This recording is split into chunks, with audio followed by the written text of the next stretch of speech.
नमस्कार दोस्तों, हमारे short hand lab Prayagraj channel पे आप सबका एक बार फिर से पुनः बहुत बहुत स्वागत है। आज हम बात करेंगे Allahabad high court additional private secretary का जो कल एग्ज़ाम हुआ है, मतलब 22/12/2021 को जो एग्ज़ाम हुआ है, उसको लेकर के परीक्षार्थियों में इतनी चर्चाएं क्यों हैं, क्या समस्याएं आई, क्या ये एग्ज़ाम पुनः करवाया जाएगा, यदि एग्ज़ाम पुनः नहीं हुआ तो इसकी मेरिट कितनी जाएगी, ये सारी जानकारी आप सबको इस वीडियो के माध्यम से मिलने वाली है।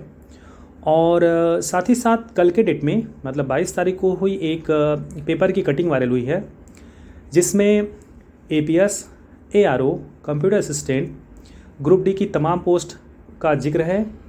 तो क्या इस पेपर कटिंग की सच्चाई थी और क्या ये हकीकत है, ये सारी जानकारी आप सबको इस वीडियो के माध्यम से एक ब्रीफ तरीके से मैं आप सबको प्रोवाइड करूँगा।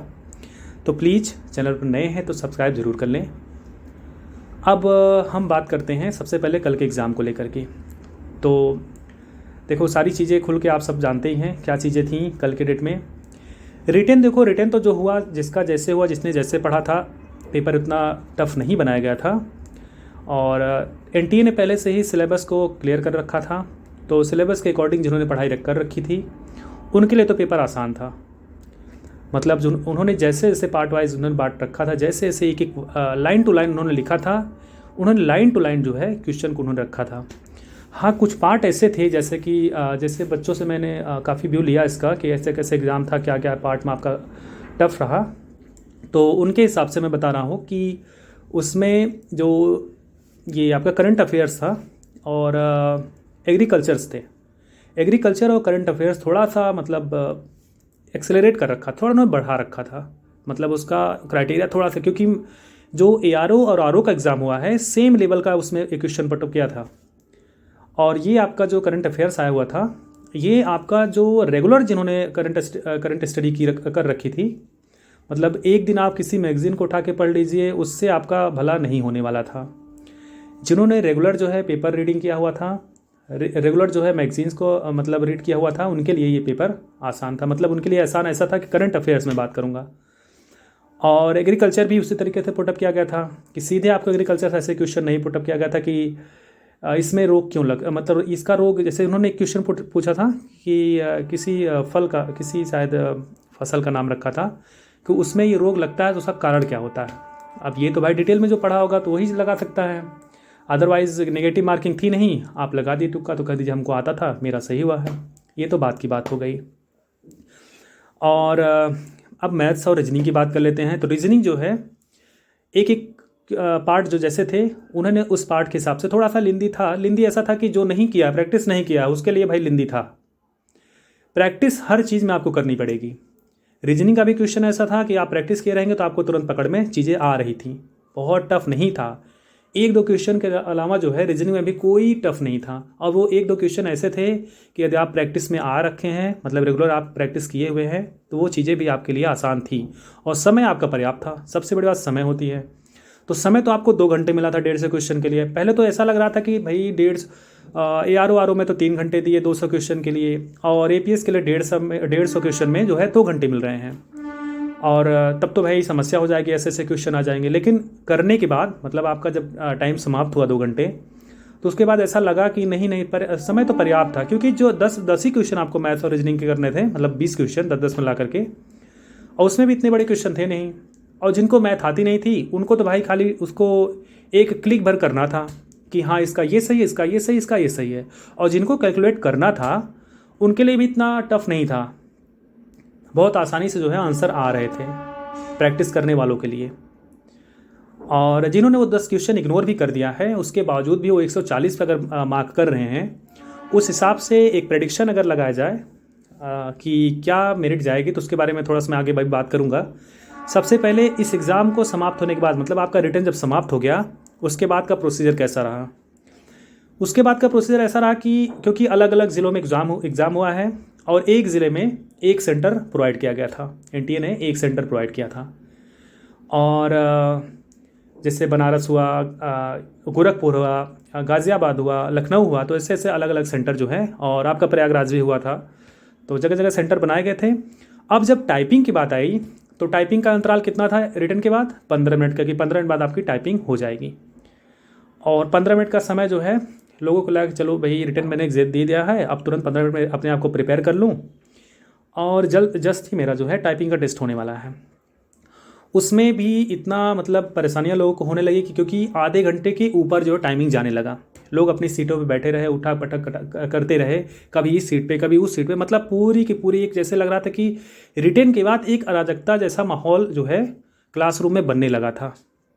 भाई जिस सेंटर की मैं बात कर रहा हूँ, बनारस काशी इंस्टीट्यूट की बात मैं कर रहा हूँ, वहाँ पे ग्रीन बिल्डिंग में यही स्थिति थी। ग्रीन बिल्डिंग में जिसका भी ग्रीन बिल्डिंग में था, मैं उसमें बता रहा हूँ कि ग्रीन बिल्डिंग में ये स्थिति बनी हुई थी कि उसमें जो है बच्चे जो है रिटन का एग्ज़ाम देने के बाद एक दूसरे की सीट पे जाके आराम से बैठ के बात कर रहे हैं, जबकि उनका टाइपिंग टेस्ट होने जा रहा है। और उसमें जितने भी ऑब्जर्वर थे, कोई किसी का कैसे कोई मतलब ही नहीं, एकदम फर्स्ट ईयर सेकंड ईयर जैसे गांव से उठा करके ऑब्जर्वर को रख दिए थे, जिनको कोई जानकारी नहीं थी, कभी भी किसी का सिस्टम हैंग कर जा रहा था और उनको इस बारे में कोई जानकारी नहीं थी। हाँ हाँ ठीक है सर, आ रहे हैं, ठीक है मैं बना रहा हूँ, ठीक है आप उस ये ख़राब हो गया आप उससे बैठ जाइए, यही प्रक्रिया जो है लगी हुई थी। चलो इतना तो समझ में आ रहा है कि भाई ये चीज़ें अब हमको मिली हुई, ऐसी परेशानियाँ मिली हुई हैं, तो हम इसको जो है क्या करें, इसको जो है साथ में रखते हुए हमको करना है भाई। अब भाई अलग से एग्ज़ाम इसके लिए तो होगा कि नहीं, कितना जो अराजकता फैल गई क्लास में, इसके लिए मैं अलग से एग्ज़ाम करवाऊँ। अब इसको चीज़ को आपको अडाप्ट करके भाई एग्ज़ाम में अपीयर होना ही था। चलिए टाइपिंग टेस्ट स्टार्ट हुआ।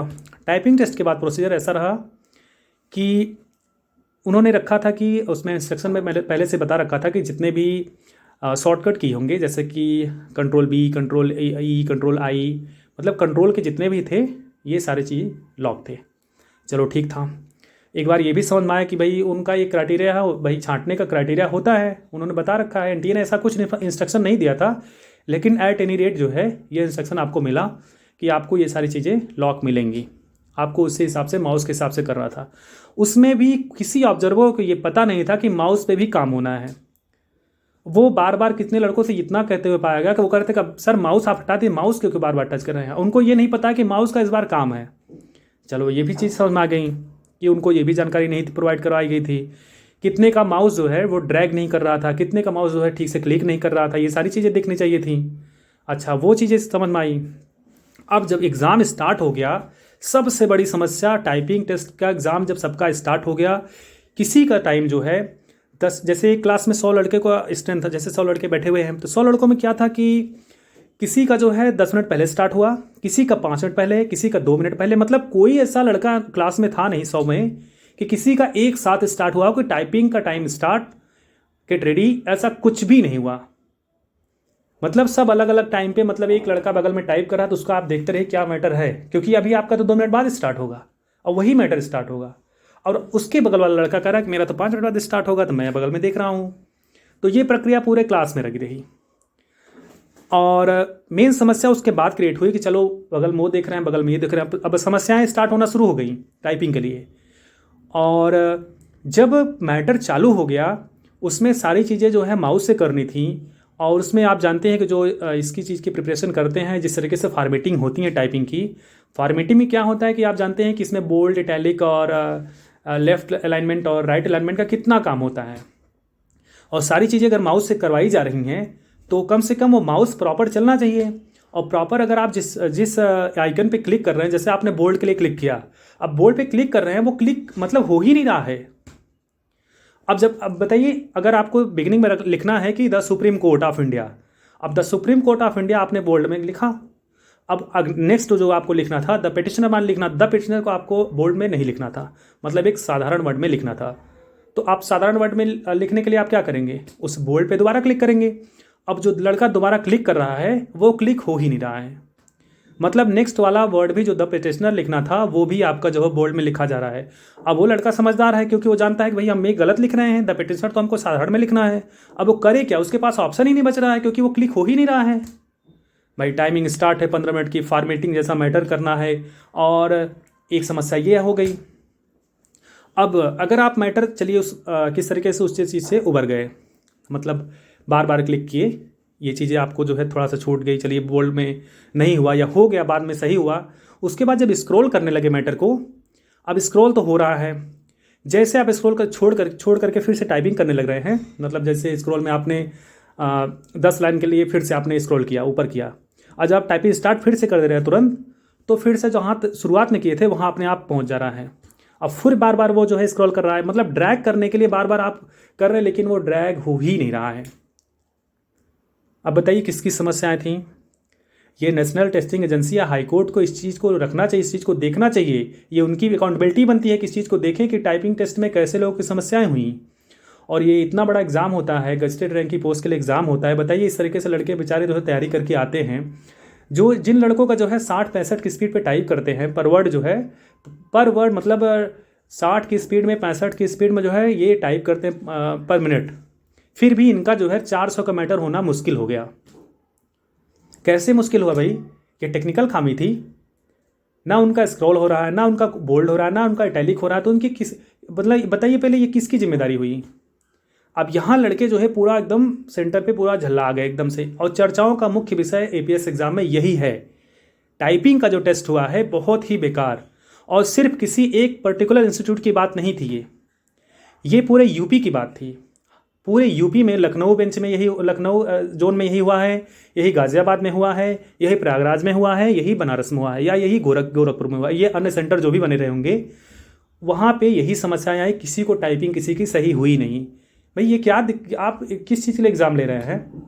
आपको कितना भी टफ देना था आप देते, लड़के करते ना करते अलग बात थी, लेकिन ये टेक्निकल खामी कहाँ से कोई दूर करेगा भाई? और आपने उसमें भी मिनिमम क्वालिफाई लगा रखा है। भाई 25 नंबर आपको पाना है, नहीं तो आप डिस्क्वालीफाई हो जाएंगे, आपकी कॉपी जो है रिटर्न की चेक नहीं होगी। जो लड़का 140 130 किया हुआ है रिटर्न में, अब वो तो बेचारा 25 नहीं पाएगा, तो बेचारा जो है रोएगा नहीं तो और क्या करेगा कि भाई मेरी टाइपिंग तो खराब हो गई। टाइपिंग वजह से अगर वो बाहर हो जाएगा तो बताइए उसके लिए कितनी जो है डूब बनने वाली बात होगी। कितना कोसेगा वो, हाई कोर्ट को कोसे कि एनटीए को कोसे, या अपने आप की अपनी किस्मत को कोसे। तो कई बच्चे इस चीज़ के ले करके जो है बात की हमसे कि इसको चल के जो है प्रोटेस्ट करना चाहिए, हाई कोर्ट में जो है पिटीशन फाइल करने चाहिए। तो हाँ, ये चीज़ें हो सकती हैं, ऐसी बात नहीं, मैं मना नहीं कर रहा हूँ, होंगी और कुछ लड़के करेंगे भी, ऐसी बात नहीं है, और मेरा पूरा समर्थन रहेगा उनको। लेकिन अब ये बात आप ये भी समझ लीजिए, हाई कोर्ट कभी भी अपने खिलाफ जब पिटीशन फाइल होती है तो उसको एक्सेप्ट जल्दी नहीं करता, कभी अपने आप को गलत साबित ही नहीं करेगा भाई। लोगों को वो गलत कहता है, और वो स्वयं क्यों गलत कहेगा कि मैं ही गलत था, या एनटीए गलत कहेगा कि मैं जो है गलत एजेंसी को जो है एग्ज़ाम कंडक्ट करवाने के लिए दे दिया हूँ। कभी हाई कोर्ट इस तरीके से कहेगा ही नहीं, और ये पुनः एग्ज़ाम नहीं होगा। इतना अभी तक समझ में आ रहा है, जिस तरीके से हाई कोर्ट का पुराना निर्णय आया हुआ है तमाम एग्ज़ाम को लेकर के, जिस तरीके से करप्शन पुराने एग्ज़ाम में हुआ है, फिर भी हाई कोर्ट ने इस पर कोई संज्ञान नहीं लिया। इसमें भी ऐसा कुछ होने की उम्मीद है नहीं। हाँ, हालांकि देखिए प्रयास किया जा सकता है, प्रयास करना भी चाहिए, ऐसे हाथ पे हाथ रख के बैठने से कोई फ़ायदा नहीं जो है, क्योंकि जिनका ख़राब हो भाई, जो बच्चे तैयारी किए थे, जो स्पीड में भी थे, ऐसी बात नहीं थी को कर नहीं सकते थे भैया, वहाँ के टेक्निकल खामी की वजह से जो है ये टाइपिंग नहीं कर पाए। वहीं सेंटर पे कितने ऐसे बच्चे थे जिनका जो है लॉक होने के बाद भी कंट्रोल काम कर रहा था। आप सबको जानकारी ये शायद नहीं होगी, लेकिन कई बच्चे हमको मिले जो है वो बताएं कि सर वहाँ पे जो है हमारा काम कर रहा था कंट्रोल, मैंने कंट्रोल के साथ जो है बी प्रेस किया, कंट्रोल के साथ ई प्रेस किया, कंट्रोल के साथ आई प्रेस किया, उन्होंने बताया। और वहीं कुछ ऐसे बच्चे मिले जिनका पूरा टाइपिंग टेस्ट करवाया गया। ये क्या बात हुई भाई? आप किए न किए वो अलग बात है, कैसे दोबारा टाइपिंग टेस्ट हो सकता है? हाई कोर्ट की जो एग्जामिनेशन बॉडी इसको देखनी नहीं चाहिए थी, या वहीं कोई जिम्मेदार व्यक्ति नहीं आना चाहिए था कि भाई जिसका हो गया, नहीं हुआ नहीं हुआ, वो आपकी जिम्मेदारी थी, या कैंसिल होता तो सबका होता। नहीं, पुनः एग्ज़ाम हुआ जो है ये अच्छी बात है, चलो पुनः एग्ज़ाम कुछ लोगों का हुआ, लेकिन ये पुनः उनका क्यों हुआ भाई? ये तो सबका होना चाहिए था, एक लोग की परेशानी तो थी नहीं है। तो ये समस्याएं जो है सबके साथ हैं, और बहुत ही बड़ी चर्चा का विषय है, क्योंकि इस बार 68 पोस्ट का एग्ज़ाम हुआ है, और काफ़ी बड़ी संख्या में वैकेंसी भी थी। 60 पोस्ट इंग्लिश की थी, तो वैकेंसी कम नहीं थी, और लोगों की तैयारी भी अच्छी थी, और पेपर भी उतना हार्ड कह नहीं सकते कि उतना हार्ड पेपर था। और इसके बाद जो बुक का पैसे, अब देखिए ये तो टाइपिंग की बात हो गई, अब बात कर लेते हैं बुक के पैसेस की। जो आपको स्टेनोग्राफर की बुक का जो पिटमैन वाली बुक किताब से आई हुई थी इंग्लिश वालों के लिए, उसमें समस्या ये आ गई कि चलिए हार्ड कापी तो आपने दे रखा था, स्क्रीन पे भी एक मैटर चल रहा था, स्क्रीन पे भी वही आप देख रहे होंगे कि स्क्रीन पे भी वही हार्ड कापी का सेम प्रिंट चल रहा था। अब एक बच्चा, यही जो मैंने पहले कहा था कि किसी का 5 मिनट पहले, किसी का 10 मिनट पहले, किसी का 3 या 4 मिनट पहले आगे पीछे स्टार्ट हो रहा था।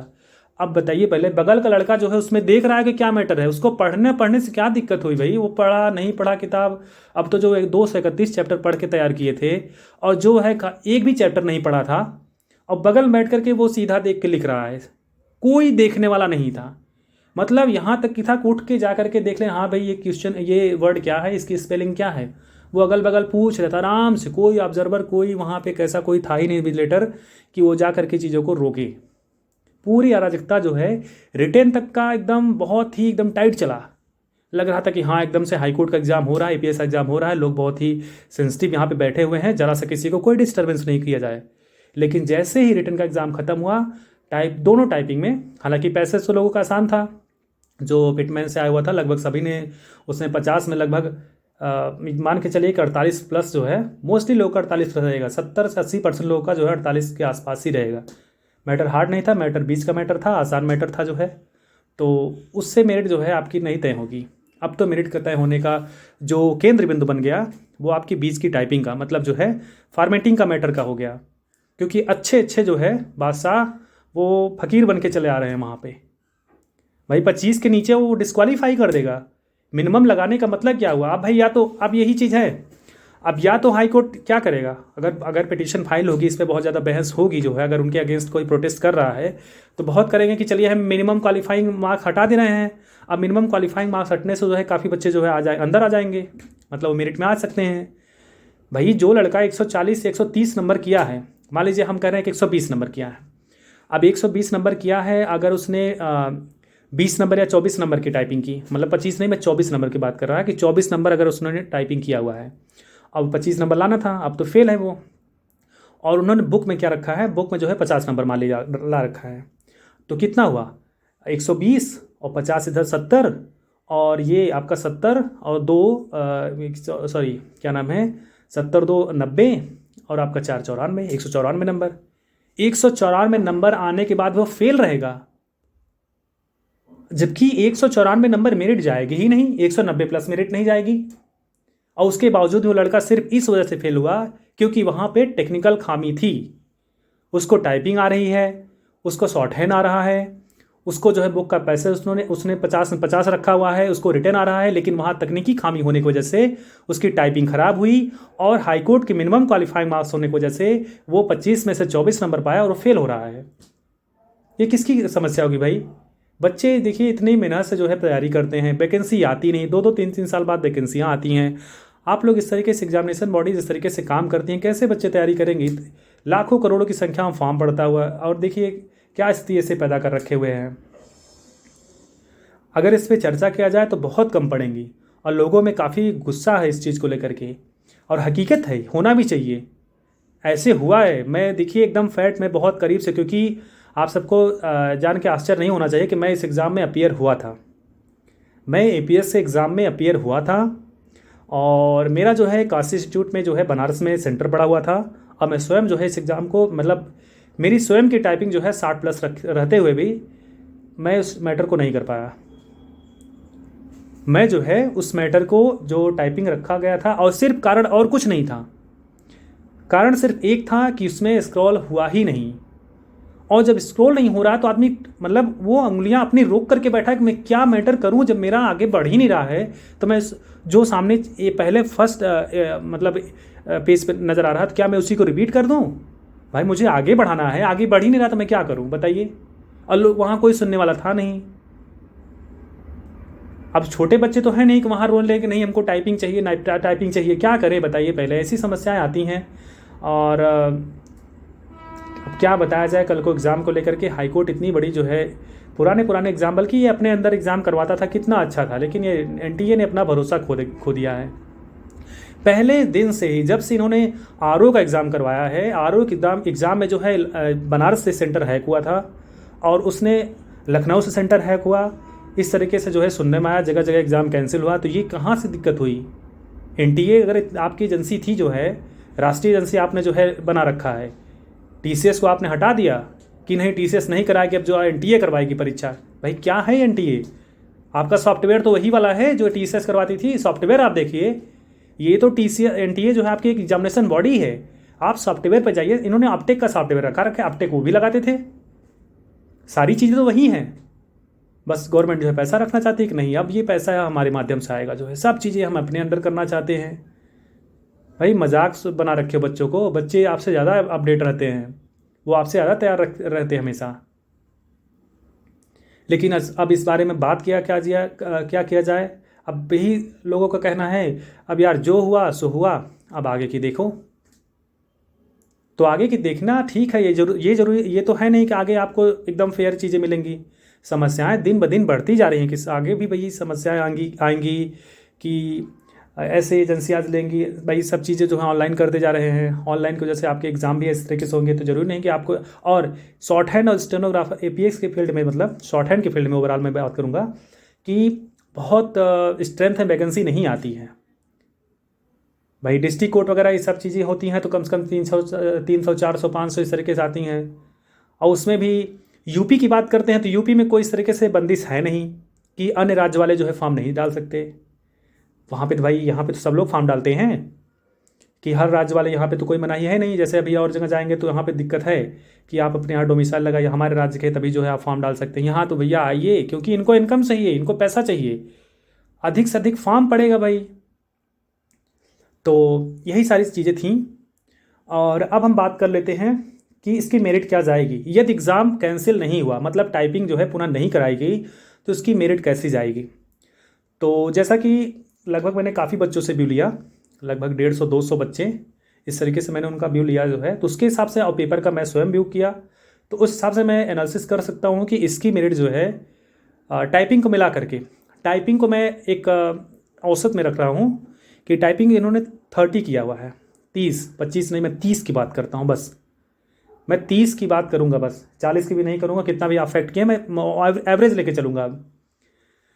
तो 30 जिसकी टाइपिंग है और 45 प्लस जिसका, उसमें 50 की बात नहीं करूँगा क्योंकि 45 प्लस लगभग सब हैं, 45 प्लस सब हैं लगभग।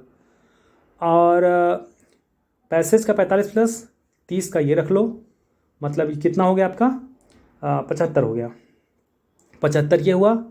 और आपका लगभग 100, हम 100 की बात करते हैं, 120 की बात नहीं करेंगे। 100 नंबर रिटन में, 100 नंबर या 90 भी रख लें, लेकिन मैं 100 की बात करूँगा। 50 क्वेश्चन इतने टफ नहीं थे नहीं जो है, तो 100 के हिसाब से, और उसको 10 गुना बुलाना है, तो मान के चलिए कि मेरिट 170 प्लस नहीं जाएगी।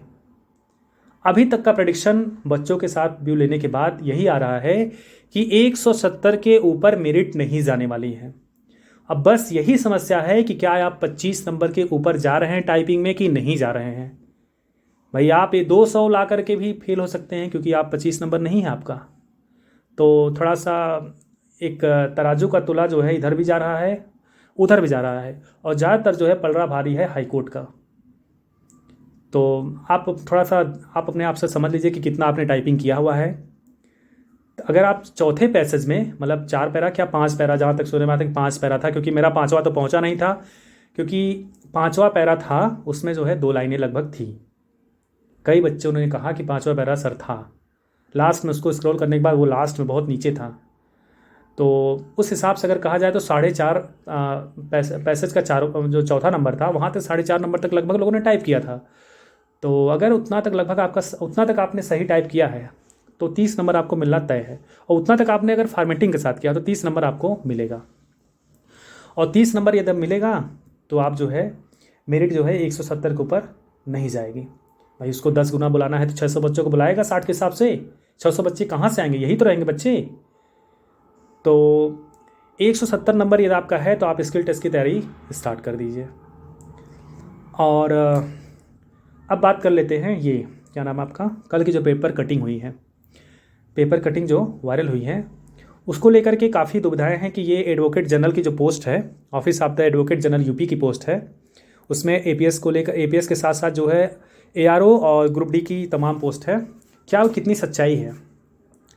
तो जब मेरे पास ये कटिंग आई हुई है तब मैं एडवोकेट जनरल के यहाँ फ़ोन किया, वहाँ पे बात करने के लिए, वहाँ एग्जामिनेशन बॉडी जो रिक्रूटमेंट सेल है वहाँ पे बात करने के लिए फ़ोन किया, लेकिन कई बार फ़ोन लगाने के बाद ही फ़ोन उठा नहीं। और कई लोगों से मैंने जो वहाँ के ऑफिस अटेंडेंट्स हैं जो, और भी जो बड़े कर्मचारी हैं वहाँ के, उनसे मैं बात करने की कोशिश किया जो है, लेकिन ज़्यादातर लोग यही प्रतिक्रिया दिए कि अभी इस बारे में कोई सूचना है नहीं, क्या जानकारी है, कुछ भी बात वो निकल नहीं पा रहे हैं कि है कि नहीं है ये, और ये किसी साइट पे है नहीं। जो उसके पेपर की कटिंग के दोनों साइड थी, मतलब एक नीचे GOB NIC करके कुछ ऐसा लिखा था, वो भी गलत है, क्योंकि GOB इस तरीके से गवर्नमेंट ऑफ इंडिया के मतलब गवर्नमेंट ऑफ उत्तर प्रदेश की ऐसी कोई साइट नहीं रहती जो इस तरीके से लिखी जाए, वो गलत थी पहली बात तो। और जो उसमें जो नीचे का पैसेज आप देख रहे हैं WWAGHCR, इसके ये तो इसमें मैंने लिखा हुआ है, ये चीज़ें आप इसमें देख रहे हैं कि इसमें लिखा हुआ है। अदरवाइज़ जो इसके पहले जो पेपर की कटिंग थी उसमें गलत लिखा था, उसको आप नेट पे सर्च करते जाइए, वो कभी खुलेगा ही नहीं। तो अभी तक इस रिक्रूटमेंट को लेकर के कहीं ओपन नहीं हुआ कि यह हकीकत है कि नहीं है। हालांकि इस पे आप जाएंगे तो अभी आपको एक पेज खुलेगा, और वो ऑफिस आप यूपी का जो यहाँ पे काउंसिल की बॉडी है, मतलब स्टैंडिंग काउंसिल जैसे कहते हैं, एडवोकेट जनरल ऑफिस की बिल्डिंग खुलेगी और सारी होम पेज उसका खुलेगा। लेकिन हकीकत क्या है अभी तक इसकी क्लियरिटी कुछ भी नहीं है, स्पष्टीकरण नहीं मिल पाया है। और ये बताया जा रहा है कि ये आज से ही शायद स्टार्ट भी है, 23 तारीख है, आज स्टार्ट है। तो जो हकीकत होगी भाई कल तक पता ही चल जाएगा। तो आप लोग इस चीज़ को लेकर के निश्चिंत रहिएगा। और इसका जो कैसे प्रोसेस होगा सेम APS जैसा होगा। आप उसमें देख सकते हैं कि जो भी चीज़ें हैं 48 पे स्केल के उन्होंने रखा है, पोस्ट 28 है। तो जो कुछ भी स्पष्टीकरण है, आज मैं ऑफिस में कई बार फ़ोन किया, कुछ उठा नहीं। तो कितना हकीकत है इसमें, इसको लेकर के अभी दुविधाएं बनी हुई हैं। और जितनी भी आपको अलग अलग यूट्यूब के माध्यम से प्रोवाइड किया जा रहा है, उनको कोई जानकारी इस चीज़ की नहीं है कि क्या हकीकत है। कुछ चैनल वालों ने तो इसको डिलीट भी कर दिया, कई चैनल वालों ने अपलोड करने के बाद भी उसके 1-2 घंटे बाद इसको डिलीट कर दिया, क्योंकि उन्होंने एनालिसिस किया होगा भाई, अपलोड किया तो चलो ठीक है, और नहीं किया तो सॉरी करने के बाद जो है उन्होंने सोचे कि नहीं भाई अगर फेक है तो अपलोड क्यों करें, तो वो डिलीट कर दिए हैं। और इसीलिए मैं सुबह नहीं इसको बताया, क्योंकि मैं जानकारी इकट्ठा करना चाह रहा था क्या हकीकत है कि नहीं है। फ़ोन लगा नहीं, मैं सारी साइटों पे चेक कर रखा, चेक किया कि क्या कहीं मिल सकता है कि नहीं, तो कहीं नहीं कुछ मिला। तो मुझे लगा कि वाकई में कहीं फेक ही है। अभी तक तो ऐसा ही नज़र आ रहा है। हालांकि जो भी है कल तक पता चल ही जाएगा कि क्या हकीकत है इसमें। ये तो पोस्ट आई है तो अच्छी बात है। और इसके बारे में मतलब इस ऑफिस के बारे में बहुत चीज़ें कही जाती हैं कि बहुत ही अथेंटिक, मतलब किस तरीके से एग्ज़ाम होगा, बहुत अच्छे नहीं कह सकते कि बहुत अच्छे तरीके से एग्ज़ाम होता है। भाई ऐसे एग्ज़ाम होगा तो कैसे कहेंगे अच्छे से एग्ज़ाम होगा। और कुछ चीज़ें इसके पुरानी भी इतिहास रहा है, कैसे इसमें नियुक्तियाँ होती हैं। तो इसको चीज़ को लेकर के आप जो है बस ये सोचिए कि वैकेंसी आई हुई है, आपकी तैयारी है, तो एक और चांस बनता है एग्ज़ाम देने का। ओके, तो इन्हीं सब जानकारी के साथ मैं अब यही कहूँगा कि आप सब जो है कि यदि जितना मैंने मार्क्स बताया है, प्रेडिक्शन किया हुआ है, अगर उतना है तो आप स्किल टेस्ट की तैयारी स्टार्ट कर दीजिए। ओके, ठीक है। आप सब वीडियो के लास्ट तक बने रहे, उसके लिए बहुत बहुत आप सबका शुक्रिया। आगे भी आप सबको जानकारियों के साथ साथ डिक्टेशन भी मिलता रहेगा। इधर डिक्टेशन में थोड़ा सा नहीं प्रोवाइड किया, जानबूझ के नहीं प्रोवाइड किया कि आप सब डिक्टेशन के साथ साथ पहले तो लगे हुए हैं एग्ज़ाम में, रिटन के एग्ज़ाम में लगे हुए हैं, तो रिटन पहले ज़रूरी था अलग अलग। अब क्योंकि नई एग्जामिनेशन बॉडी रिटन करवा रही थी, तो आपको पहले रिटन तैयारी करनी थी। ओके, ठीक है। आप सब चैनल को ज़रूर सब्सक्राइब कर लीजिएगा। Okay, thank you so much.